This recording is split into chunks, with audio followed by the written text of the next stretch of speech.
Hola, soy Pedro Salinas y esto es La Verdad a Fondo en el canal de la República.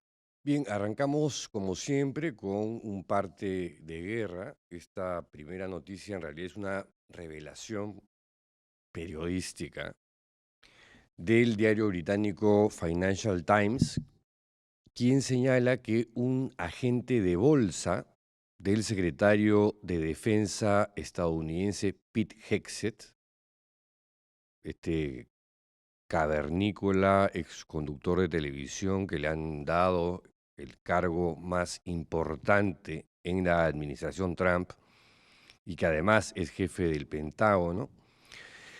Este agente de bolsa de Hexet intentó, de acuerdo a la publicación Financial Times, realizar una importantísima inversión de plata, obviamente, de eso estamos hablando, en grandes empresas de defensa en las semanas previas al ataque de Estados Unidos e Israel contra Irán del pasado 28 de febrero.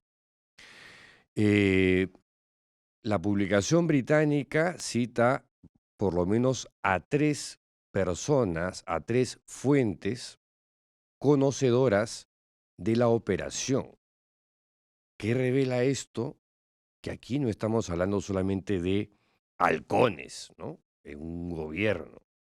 Estamos hablando también, además, de buitres de la guerra. Qué fuerte.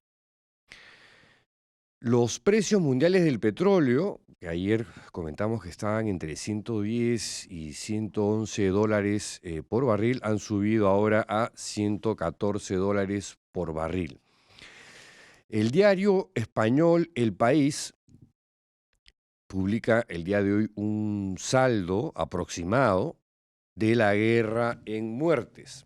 A los 32 días del comienzo de la guerra contra Irán, el total de muertos ya superó los 4.800. En Irán han muerto por lo menos 3.492 personas. De esas 3.492 personas, 1.474 eran civiles, de los cuales 236 niños. En Israel, en bombardeos han muerto 19 personas dentro de su territorio y 9 soldados israelíes han muerto en territorio libanés. En Líbano han muerto 1.247 personas, de las cuales 124 eran niños. En el bando de los Estados Unidos, 13 soldados han muerto y la agencia AP, Associated Press, ha informado de al menos 300 heridos en las Fuerzas Armadas estadounidenses. Y en los países del Golfo, unas 24 personas han sido asesinadas entre los países del Golfo Pérsico, 11 en los Emiratos Árabes, 7 en Kuwait, 2 en Omán, 2 en Arabia Saudí y 2 en Bahrein. Ahora, en otras noticias, pero en el contexto de la guerra, Israel ha aprobado hace muy pocas horas una ley para aplicar la pena capital, la pena de muerte, a palestinos condenados por realizar ataques terroristas mortales. El Parlamento israelí, de acuerdo a esta información de BBC, aprobó una ley que va a establecer la pena de muerte como sentencia para aquellos palestinos condenados, sentenciados por atentados terroristas. Esta ley contó, por cierto, no faltaba más, con el voto a favor del primer ministro, el genocida Benjamín Netanyahu. Y la ley lo que estipula es que los palestinos condenados por tribunales militares israelíes, no tribunales civiles, militares, serían ejecutados en la horca en un plazo de 90 días con un posible aplazamiento de hasta 180 días. La pena de muerte, dice BBC, solo podría aplicarse cuando la intención del ataque sea, y esto es literal, abro comillas, negar la existencia del Estado de Israel. Esta ley fue impulsada por la extrema derecha, encabezada por el ministro de Seguridad Nacional, Itamar Ben-Gavir, como su principal apologista, ponente, defensor. Tras la votación en la que se aprueba esta ley, Ben-Gavir publicó en su cuenta en X: hemos hecho historia. Lo prometimos, lo hemos cumplido. Yair Golán, líder del partido opositor demócrata en Israel, criticó la nueva ley y afirmó que esto va a dar lugar a sanciones internacionales. Textualmente ha dicho: la ley de la pena de muerte no contribuye en absoluto a la seguridad de Israel. Ayer, en vísperas a la votación de esta ley en el Parlamento de Israel, el Reino Unido, Francia y Alemania, Italia, perdón, argumentaron que este proyecto de ley corría el riesgo de socavar los compromisos de Israel con respecto a los principios democráticos. Por su parte, la autoridad palestina que administra Cisjordania condenó la ley, obviamente, porque dice pretende legitimar las ejecuciones extrajudiciales bajo el amparo legislativo.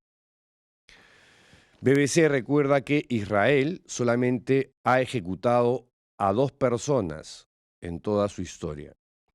Una de ellas, recordarán algunos, fue el funcionario nazi Adolf Eichmann. Tenemos una nota del podcast Spanish Revolution sobre este asunto. Vamos con la nota.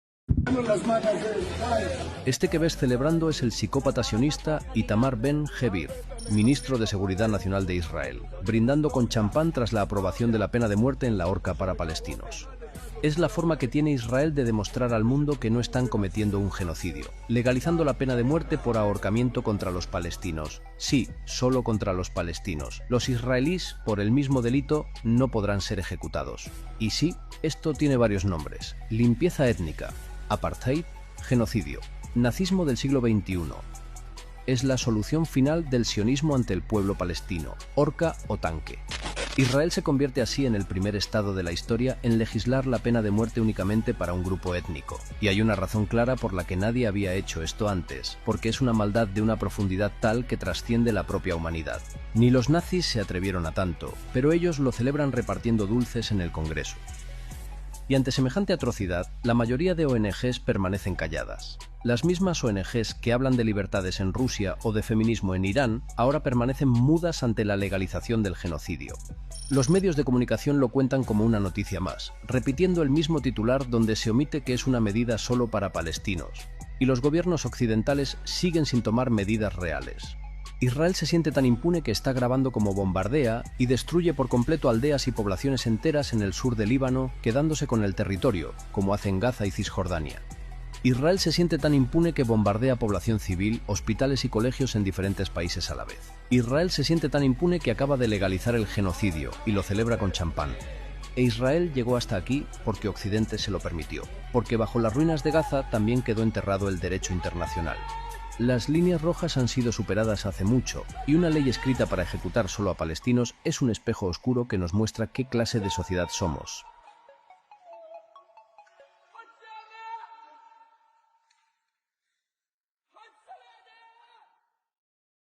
Increíble, ¿no?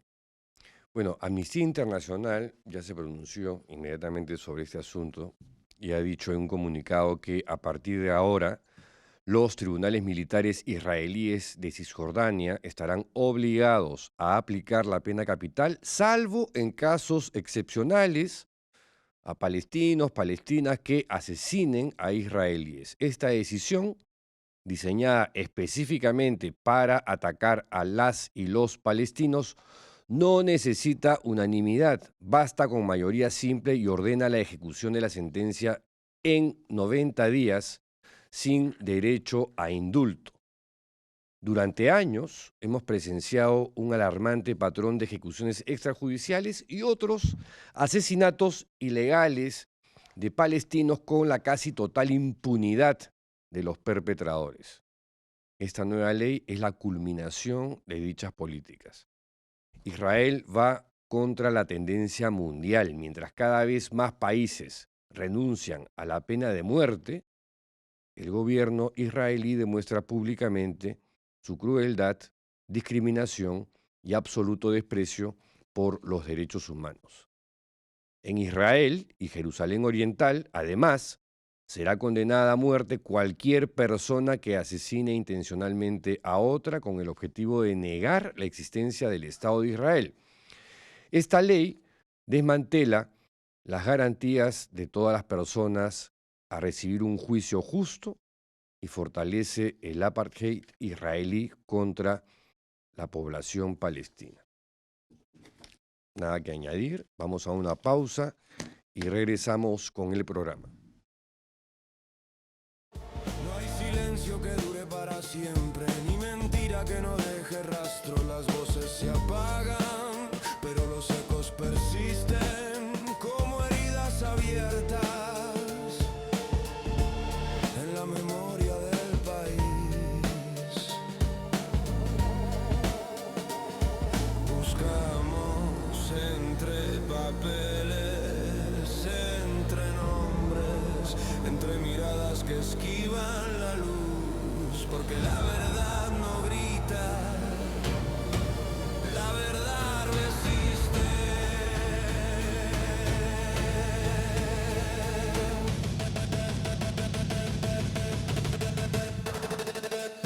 La verdad a fondo, donde el miedo no alcanza.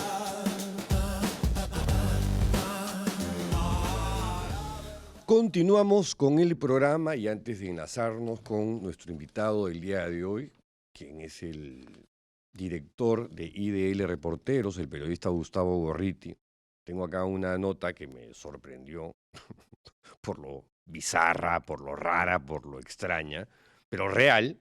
Es una nota de The Guardian, el diario británico The Guardian, sobre unas declaraciones, una entrevista en realidad, que concedió el vicepresidente de los Estados Unidos, J.D. Vance, este señor ultraconservador, cristiano, halcón de Trump, hueleguizos de Trump, en un podcast que se llama Benny Show, que según The Guardian es un podcast también de corte ultraconservador. Y acá habla sobre la vida en otros planetas, sobre extraterrestres. Un tema que aparentemente le apasiona a J.D. Vance, es una suerte de obsesión, dice The Guardian, de este señor que es vicepresidente del país más poderoso del planeta, él muy religioso, y sobre la existencia de seres extraplanetarios, él dice, no creo que sean extraterrestres. Yo lo que creo en realidad es que son demonios. Pero, añade, ese es un debate más largo. El entrevistador de este podcast le pidió a J.D. Vance que se explayara un poquito, ¿no? O sea, que no los dejara así en ascuas ni a él ni a su audiencia. Y J.D. Vance acota algo más. Dice, bueno, mira, creo que los seres celestiales que vuelan por ahí y hacen cosas raras a la gente, con lo cual deduzco que está hablando de abducción extraterrestre, ¿no? Gente que es secuestrada por una suerte de rayo luz en una nave para hacer experimentos, ponerle chips, qué sé yo. Bueno, J.D. Vance, que no descarta, sino que más bien mantiene que eso sí, efectivamente podría darse, pero no son extraterrestres, sino demonios, dice, creo que el deseo de describir todo lo celestial, todo lo sobrenatural, es describirlo como extraterrestres. Pero él sugiere lo otro, que son más bien seres celestiales vinculados al maligno, al demonio, a Satanás. Y termina diciendo, creo que uno de los grandes engaños del diablo es convencer a la gente de que nunca existió. Ese país está siendo gobernado por orates, por Dios.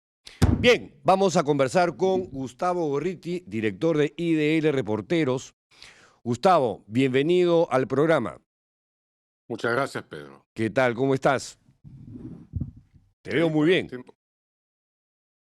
No del todo mal, por fortuna, sí. Bueno, yo quería empezar esta entrevista contigo viendo nuevamente, para los que no han visto, esta entrevista que le hace el periodista Martín Riepel de RPP a Rafael López Aliaga después del primer debate, para luego comentarlo. Vamos con ese video.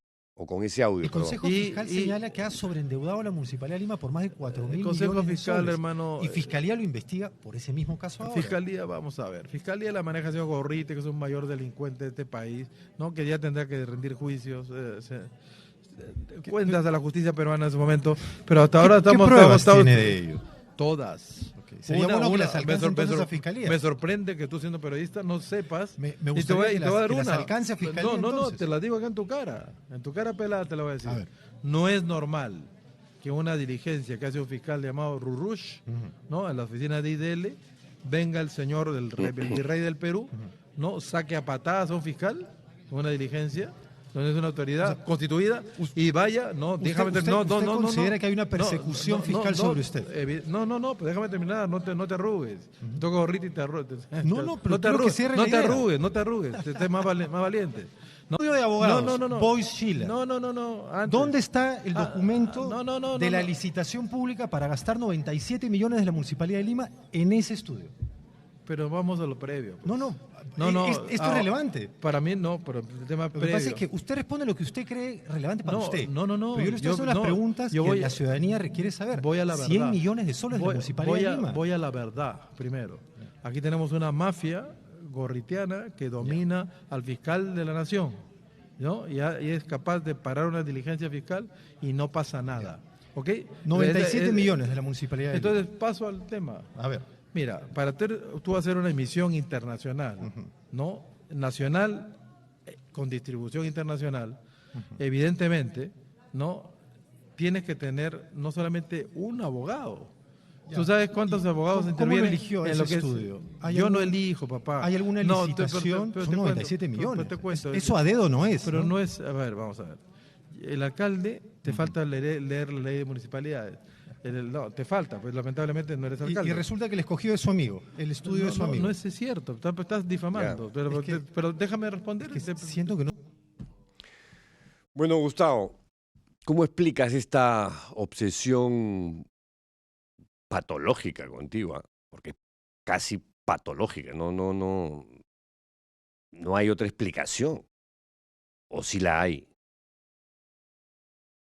Puede haber más de una explicación, o dos explicaciones, o tres explicaciones convergentes. Una explicación, por supuesto, tiene que ver con un desorden psiquiátrico profundo, ¿cierto? El tipo de cosas que ya no trata un psicólogo, sino un psiquiatra, y con resultados inciertos.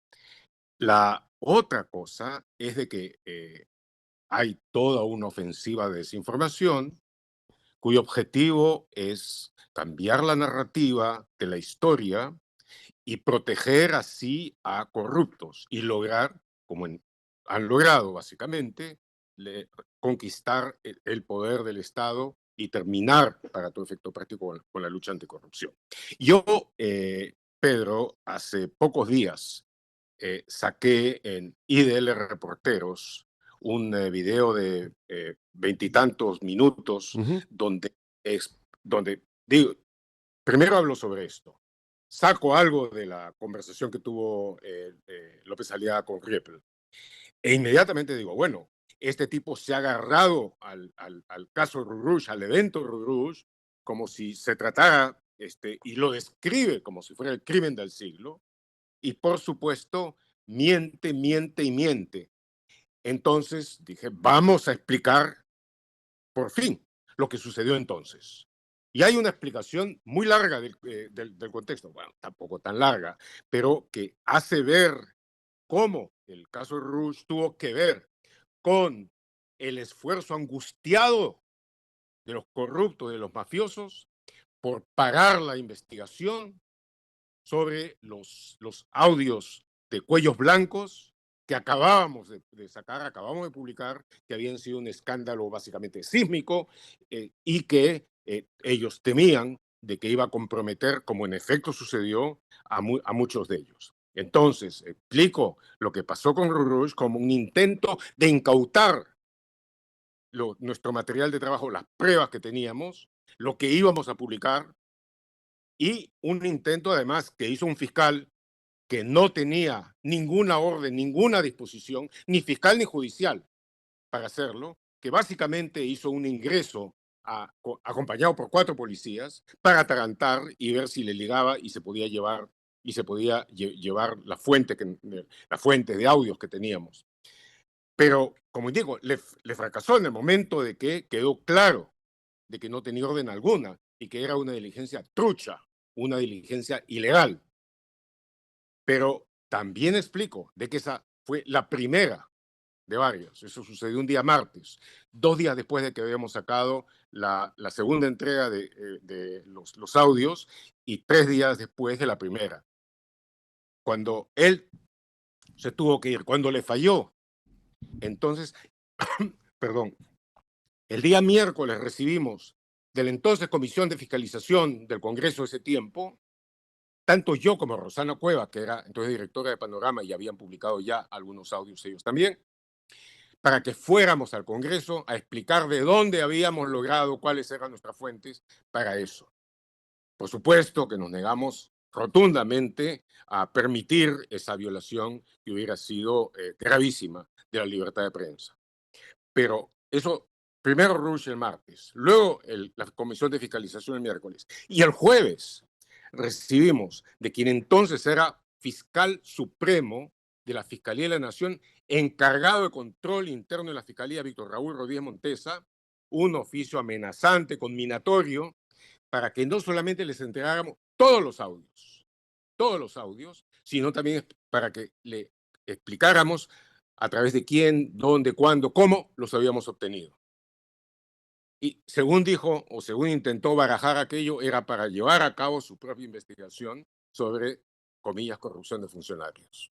Entonces, claro, yo le contesté de inmediato, diciéndole que bajo ningún concepto, de ninguna manera, iba a entregar algo que estaba dirigido, por lo contrario, a destruir la investigación. Y que era muy extraño, además de todo, de que él, que decía que quería esos audios para iniciar una investigación contra la corrupción, quisiera quitárselos a los periodistas que habían iniciado la investigación, sin la cual él no tendría nada que investigar. Entonces, entonces no lo hizo. Debo decir de que después pudimos comprobar de que básicamente todos los que habían intervenido en esa sucesión de 3 días para tratar de incautar, de secuestrar nuestra fuente, nuestras pruebas, todos ellos estuvieron de una u otra manera vinculados con el caso Cuellos Blancos, y eventualmente por eso mismo Rodríguez Montesa fue separado de la Fiscalía y destituido de la Fiscalía posteriormente, a la que está a punto de regresar, ahora que la mafia ha podido reconquistar plenamente la Fiscalía. por supuesto, otras instituciones de tanta o mayor importancia como el Congreso. Ahora, esto que tú comentas que está documentado audiovisualmente y lo ha esclarecido Sí, en más de una oportunidad IDL Reporteros, sí, especialmente en ese video, en el video que es fue que publicado está hace pocos días. clarísimo, Sí, que está clarísimo, sí. que es contundente y demoledor e incontrastable. A pesar de ello, continúa esta narrativa de que Gorriti controla la fiscalía, lo cual es doblemente absurdo cuando el fiscal de turno es un peón de la coalición autoritaria, del pacto mafioso o como quiera llamársele. Esta insistencia, ¿a qué la atribuyes? Bueno, la insistencia de decir de que yo controlo la fiscalía, justamente Bueno, tú controlas todo minutos en después, realidad. sí, minutos después de que le habían preguntado sobre Tomás Aladino Gálvez, a quien él debe saber perfectamente que está en su campo, Sí, sí, sí. pues ya debe ser parte de una cuestión de fijaciones conceptuales, de parte de la psicopatología, en la que determinadas palabras gatillan un determinado efecto. Ha estado tan acostumbrado a decir y a repetir esto que ya no puede salir de ello. Es posiblemente un circuito deficiente que lo hizo decir lo que dijo sin reparar en que si alguien ahora está cerca de los manejos de la fiscalía y si alguien ahora está cerca de todo ello, es más bien él. Mm. Pero lo que después yo he dicho es de que se trata de un difamador rematado, consuetudinario, pero una persona que no repara en que sus mentiras sean lo más gruesas y lo más divorciadas de la realidad, con tal de que puedan ser repetidas una y otra vez y puedan llegar a la gente. Al fin y al cabo, también lo digo, lo que suena como locura y digamos, llevaría a uno a pensar de que puede haber quizá alguna ayuda psiquiátrica que le pueda servir. En el fondo, no, es así como opera la desinformación. La desinformación extrema, la desinformación dura, aquella de que te saca adelante una acusación que puede estar todo lo divorciada de la realidad que tú creas, pero que se repite y haces que haya gente que la repita apasionadamente, que haces que haya gente que incorpora eso dentro de todo el patrón de sus patologías. Y bueno, es algo que se ha venido dando durante algunos años, que ha acompañado toda esta conquista corrupta de la mafia gobernante del Estado en su conjunto. Y yo creo de que la desinformación ha sido un factor central como para que lo hayan podido lograr. Ahora, a pesar de todo ello, a pesar de todo lo que comentas sobre López Aliaga, pero también podemos meter en el mismo saco a Keiko Fujimori y ahora a Carlos Álvarez. O sea, los números 1, 2 y 3 o los principales líderes en las encuestas a 2 semanas de unas elecciones que están a la vuelta de la esquina, ¿no? Y que representan o encarnan una derecha rancia, casposa, violenta, de talante autoritario. ¿Cómo se puede explicar eso en un país como el Perú? Nos gusta volver a repetir las mismas historias, nos gusta patear la misma piedra, no 2, sino infinitas veces. A ver, primero yo te quiero decir de que hay diferencias entre las tres personas que has mencionado. Y la diferencia fundamental de uno con los otros dos, yo creo que es el caso de Carlos Álvarez. Eh, él tiene que responder por muchas cosas, pero no es igual a ellos. No es igual a ellos por muchas razones. Los otros dos, Keiko Fujimori y Rafael López Aliaga, son el cogollo, la médula, el corazón mismo de las fuerzas corruptas que intentan ya apoderarse del todo del país. ¿Y cómo lo logran? Porque si tú ves la disposición en general de fuerzas y la opinión pública, uno se da cuenta de que la inmensa mayoría, la abrumadora mayoría del país, aborrece, desprecia al Congreso y con claridad lo ve como una fuente de gran parte de los males que ahora se abaten sobre la nación. 90% aproximadamente. Y entonces cuando ves de que dos de las figuras que representan precisamente a ese Congreso, a esa mafia, están ahora liderando las preferencias, por lo menos las medidas en encuestas del electorado, uno se dice, ¿qué cosa es esto? Hay lo que llamarían algunos una disonancia cognitiva extrema. Absolutamente.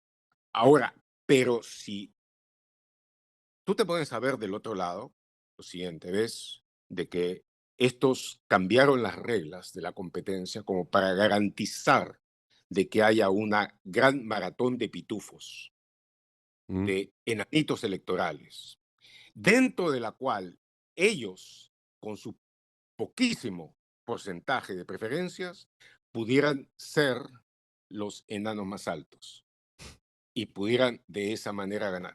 Y también han confiado con que esto logre hacer de que las preferencias del electorado se diluyan de tal manera de que no se organice una respuesta cohesionada frente a ellos. Y también ofrecer un escenario tan confuso a la hora de votar de que tenga la garantía de que solamente los más informados van a poder votar sin tropiezos. Entonces, ¿qué significa 10%, 12% en cualquier elección normal? 11%, 10%, en cualquier elección normal sería visto como los que están en cuarto, quinto puesto en la preferencia del electorado. Pero por la forma en que han hecho ellos esto, estas reglas, esta manera, es de que hasta este momento están encabezando esa, como digo, esta maratón de pitufos. Ahora, la historia electoral del Perú, sobre todo la historia electoral en momentos particularmente difíciles o críticos, ha demostrado una y otra vez de que la cuestión decisiva en las preferencias de la gente se da la última semana. Eso no garantiza nada, pero sí te da una idea. Mira, recuerda 1990, la elección en Ujú. que todo el mundo suponía que Vargas Llosa estaba total y absolutamente garantizado su triunfo y cómo al final surgió casi de la nada. Bueno, con el apoyo del gobierno de García, pero igual, Y de la izquierda, ¿no? sí, y de la izquierda, Fujimori, y ganó. El año 2000, para las elecciones de 2000, donde se hizo todo un inmenso esfuerzo concentrado para poder impedir de que haya candidatos solventes que puedan enfrentarse a la reelección de Fujimori, y donde el CIN hizo todas las cuestiones necesarias desde el punto de vista de guerra psicológica, de prensa chicha, de todo lo que tú quieras, para poder fulminar a aquellos que representaban lo suyo.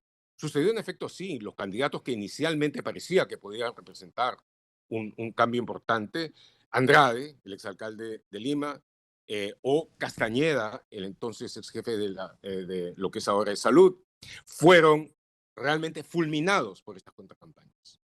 Y de repente empezó a surgir la visión de Toledo. De Toledo y empezó a surgir la visión del Cholo que le iba a ganar al Chino y fue un repunte, una avalancha espectacular que en los hechos hubo, naturalmente, hubo fraude, pero en los hechos llevó a que Toledo ganara aquella primera vuelta.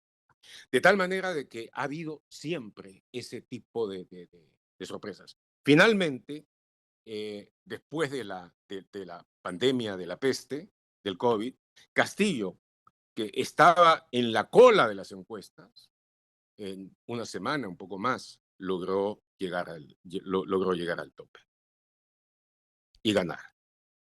¿Crees que en esta oportunidad puede replicarse el escenario Keiko, Pedro Castillo? en este caso, o López Aliaga o Fujimori versus un Roberto Sánchez? Espero que no. Pero, Realmente, todo, pero es mira, factible, ¿no? Es han, un escenario posible, ¿no? han, han degenerado tanto las reglas del proceso electoral. Han hecho todo lo que han podido por convertirlo en un ejercicio de irracionalidad que me temo de que casi cualquier escenario es posible. Pero a la vez creo de que hay fuerzas lo suficientemente grandes, no articuladas por desgracia, pero lo suficientemente grandes como para inclinar el resultado a favor de una alternativa democrática, y eso dentro de muy pocos días. El gran problema que se va a tener es de que el voto se va a dividir entre 3 o 4 candidatos del sector democrático, y una buena parte también por desconocimiento, por una campaña de comunicación que quizás no ha sido lo suficientemente eficiente. Va a ser difícil para mucha gente votar por quien crean que puede representar una salida democrática y liberar al país del yugo de esta mafia corrupta que gobierna el Perú a través del Congreso. Entonces, pero lo que sí quiero decir, que un escenario positivo es posible, y ojalá que se dé. Pero a la vez, un escenario negativo o incluso profundamente negativo, como que Keiko Fujimori y López Aliaga disputen la segunda vuelta, no es tan probable, pero tampoco es imposible. Y el Perú se juega muchísimo en todo esto. Se juega todo, ¿no? Se Absolutamente juega, todo en esta se elección. juega, se juega todo, se juega todo. Y me temo de que esa visión no está lo suficientemente extendida entre la gente, de que Mm. no hay esa claridad de cómo lo que viene es una hora de destino para el país, y que no importa cómo le hayan cambiado las reglas, no importa cómo hayan inclinado la cancha, no importa lo que hayan hecho, que poner la mayor concentración, la mayor energía en informarse bien cómo votar y cómo votar por los candidatos que representen claramente la alternativa democrática. Bueno, querido Gustavo, muchísimas gracias nuevamente por tu tiempo y una vez más mi solidaridad contigo frente a esta inmundicia de campañas cacográficas, alacranescas que recibes, pero de manera sistemática y que ya viene durando como demasiados años, ¿no? Viene durando mucho tiempo, pero hay un cambio importante en la forma en que son recibidas. Antes, cuando estuvo la parte más intensa de la desinformación, la respuesta del resto de la sociedad era relativamente pasiva. Ahora yo veo de que cada vez más hay más respuestas y más respuestas fuertes y todo eso. Yo creo de que la cuestión de opinión pública a través de los medios en los que se comunica y se informa a la gente ha tendido a estar mucho más equilibrado. Y con cosas como las que hemos hecho nosotros en Nivel Reporteros hace pocos días, de demostrar, de desmoronar, analizar, deshacer las mentiras, la corrupción de López Aliaga, yo creo de que es un avance importante, y antes de las elecciones espero que tengamos oportunidad de presentar por lo menos un par de emisiones más donde la investigación enseñe claramente quién es qué y quién es lo corrupto que no se imaginaban que podía ser. ¿Cuándo es la siguiente entrega? Posiblemente a comienzos de la próxima semana, una apenas pasada Semana Santa. Ya, muy bien. Hay una cosa religiosa ahí. Bueno, no es necesariamente mía, pero es una conjunción de celebraciones. La Semana Santa, el Pesaj, en fin. No, y a puertas de las elecciones, que es el siguiente domingo. El subsiguiente, ¿no? A días de las elecciones, en efecto, así es. Bueno, Gustavo, un fuerte abrazo y hasta cualquier otro momento. A ti también, Pedro. Hasta luego. Fue Gustavo Gorriti, director de IDL Reporteros. Vamos a una pausa y regresamos con la parte final del programa. Desde el poder. No hay silencio que dure para siempre, ni mentira que no deje rastro. Las voces se apagan, pero los ecos persisten como heridas abiertas en la memoria del país. Buscamos entre papeles, entre nombres, entre miradas que esquivan la luz, porque la verdad no grita, la verdad resiste.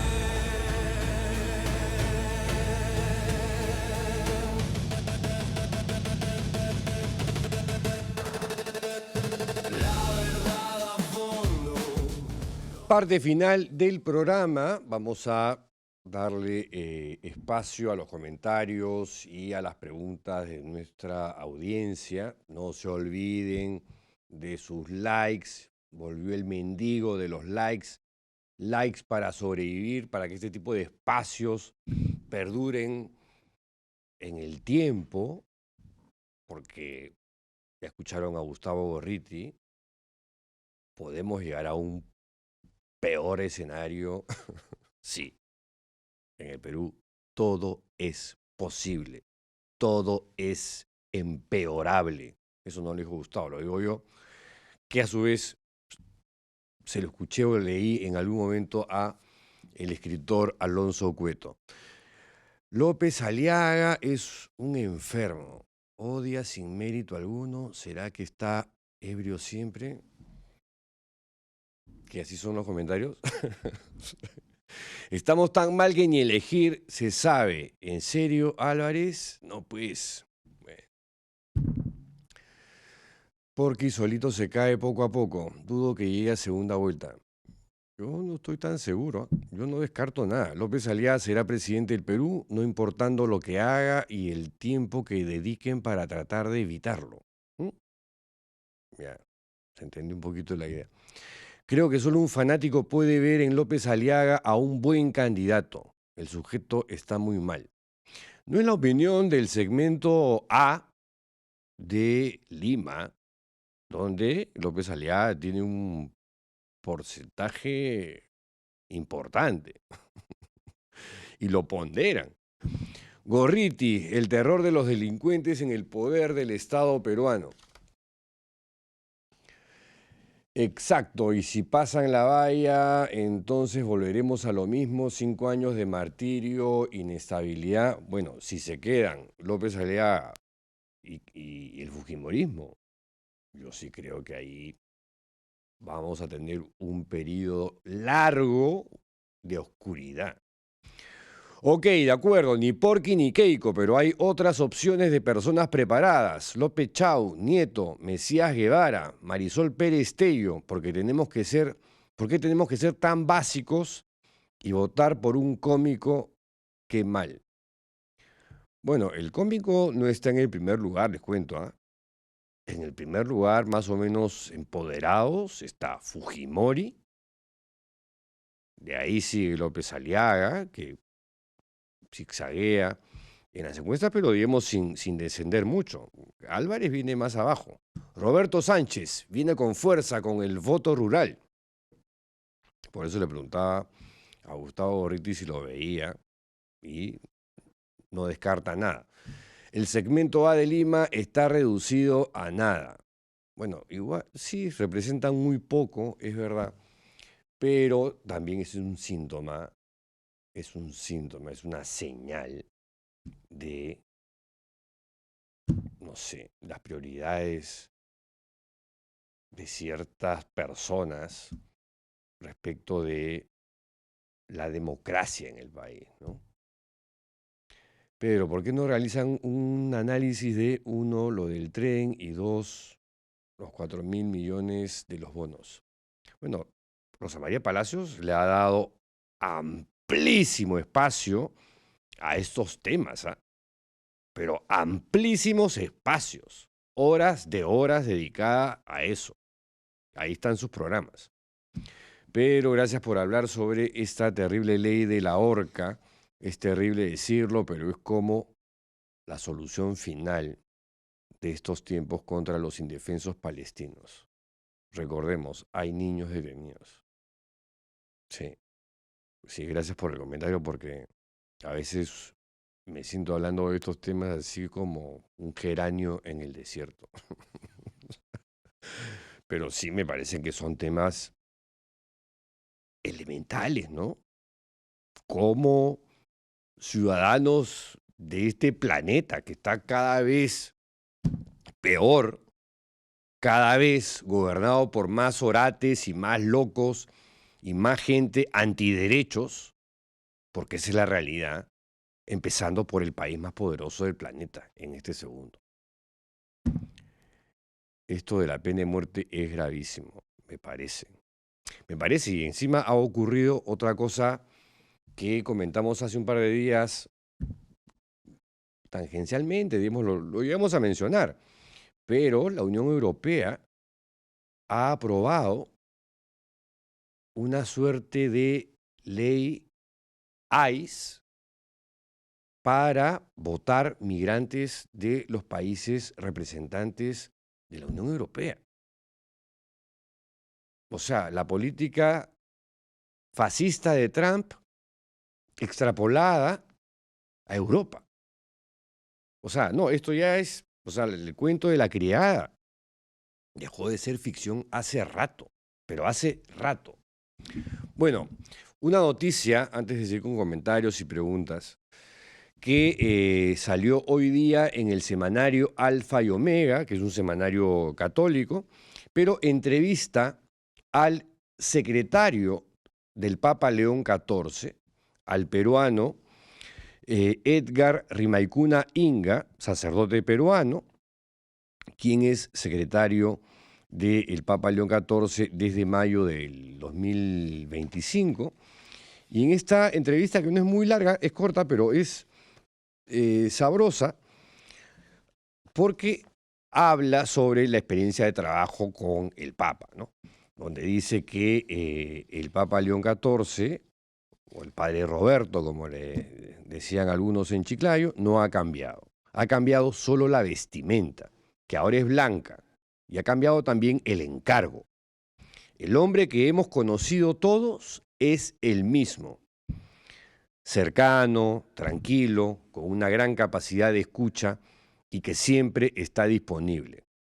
A pesar del gran volumen de trabajo, siempre encuentra tiempo para escuchar. Los años en el Perú le ayudaron a descubrir esa cercanía con la gente.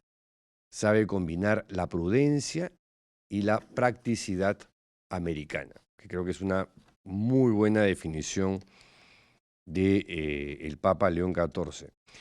Bueno, mañana vamos a abordar otro tema que en este pequeño espacio nos parece de la mayor importancia. En España ocurrió el caso del suicidio asistido de Noelia Castillo, que el fin de semana dejó de existir, gracias a que en España existe esta posibilidad, este mecanismo. Todavía falta perfeccionar, mejorar la legislación, porque hay fisuras de las que se aprovechan los grupos ultraconservadores que lucran con este tipo de casos, porque se las dan así de pro vida, pero lo que están buscando es llenar sus bolsillos. Sobre eso vamos a dedicarle un tiempo el día de mañana. Hoy día ya el tiempo nos está ganando. Yo quería simplemente, para ir terminando este programa, comentar otra cosa que aquí los medios no le dan mucha importancia, no le dan pelota, ¿no? Pero, para los que no lo saben, después de 50 años, se va a volver a intentar regresar a la Luna. Ahora, la pregunta es si se están dando todas las condiciones para que esta nave que debe salir de Cabo Cañaveral, en Florida, en el mes de abril, esté lo suficientemente segura para llevar y traer de vuelta a los 4 tripulantes que la van a integrar, que son 4 ciudadanos norteamericanos, Reed Weissman, Victor Glover, Christina Koch y Jeremy Hansen, que están a punto de convertirse en los primeros seres humanos en regresar a la Luna en más de medio siglo, en la denominada Misión Artemis II. La nave que los va a llevar, porque ustedes saben que el cohete, que es la cosa larga, tiene un nombre, y la parte de arriba es la nave en la que se transportan los astronautas. Esa nave, en este caso, se llama Orión. Pero hay cuestiones que ha publicado el diario El País sobre los riesgos que entraña esta misión, que viaja con humanos a bordo, ¿no? Que es importante que lleguen, sí, pero también que regresen vivos. Sí. Tranquilo, déjame terminar con mi nota sobre la Luna, pues. Me parece que es un tema importante también. ¿Cuál es el principal foco de preocupación, la principal inquietud que tienen los analistas expertos en cuestiones aeronáuticas y que han seguido los procesos, ingenieros que han seguido los procesos de las misiones Apolo, que son las que llegaron a la Luna?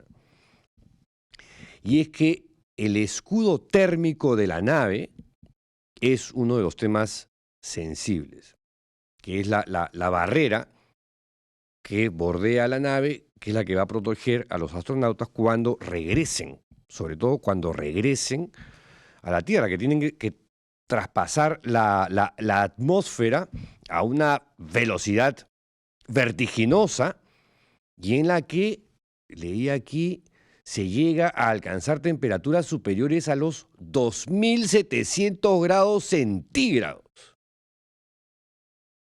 Y es un momento, además, en el que la nave pierde contacto por 3-4 minutos con el centro de operaciones de Cabo Cañaveral. Y luego que pasa la atmósfera es cuando vemos que se abren los paracaídas, se aterrizan en el mar, ¿no? Y luego son evacuados por gente de la NASA. Este es un informe largo, pero digamos me lo leí porque el tema me parece fascinante. Es que el gobierno de Donald Trump quiso adelantar esta misión el día 6 de febrero pasado, varios meses antes de lo previsto. En parte, dice esta información del diario El País, para desviar la atención de los retrasos que acumula el programa Artemis y del riesgo de que China, o sea, por una cuestión competitiva, ¿no? Por una motivación geopolítica, el riesgo de que China pueda llevar astronautas a la Luna antes que los Estados Unidos. Pero hubo fugas de combustible en una prueba crucial que fue la que obligó a retrasar esta misión para el mes de abril. Dicho sea de paso, hay un peruano que vive en Nueva Zelanda que ha sido invitado por la NASA para presenciar junto con una serie de periodistas, científicos, analistas, ingenieros, gente especializada, cuando se concrete la fecha de este retorno de la humanidad representada en estos 4 astronautas a la Luna. Bien, ahora sí, nos vamos despidiendo. No se olviden, por favor, de sus likes, de compartir el programa, de suscribirse a La Verdad a Fondo, al canal. Y nada, No les digo no se pierdan los debates porque el de ayer estuvo más aburrido que chupar un clavo, aparentemente, porque no lo vi. El día de hoy va a estar López Aliaga en una terna con Keiko Fujimori y en el medio la pequeña Marisol Pérez Trillo. Esa sí no me la quiero perder. Hasta mañana. ¡Chau!